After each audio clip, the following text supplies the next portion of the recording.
Hi అందరికి ఈరోజు mini వ్లాగ్లో నేను మార్నింగ్ నుంచి ఆఫ్టర్నూన్ వరకు ఏం చేశాను చూద్దామా. మార్నింగ్ అయితే లేచిన తర్వాత బయట ముగ్గు వేసి ఆ తర్వాత ఇంట్లో ఆఫ్టర్నూన్ లంచ్లోకి అల్లు చిక్కుడుకాయ కర్రీ చేసి టిఫిన్ కేమో ఇడ్లీ పెట్టాను. ఈలోపు మా అత్తమ్మ పూజ కంప్లీట్ చేసేసి పిల్లల్ని కొంచెం సేపు అటు ఇటు తిప్పుకొచ్చి ఆడిపించుకుంటున్నారు. టిఫిన్ టైం అయిందని చెప్పి ఇడ్లీ పెట్టి చట్నీ అలాగే కారం కూడా వేసాను. తింటున్నారు వాళ్ళైతే.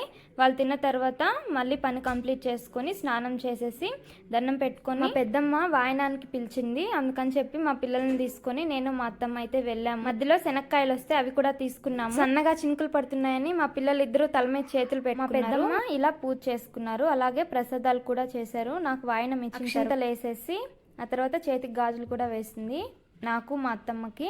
అలాగే మా పెద్దమ్మ అయితే ఇన్ని రకాల ప్రిపేర్ చేసి దేవుడికి నైవేద్యంగా పెట్టి ఆ తర్వాత తాంబూలం ఇచ్చిన తర్వాత నాకు కూడా ఇచ్చారు. నేనైతే టేస్ట్ చేసి చాలా బాగున్నాయని చెప్పి. ఇదే నా మినీ వ్లాగ్. వీడియో నచ్చిందా అయితే లైక్ అండ్ సబ్స్క్రైబ్.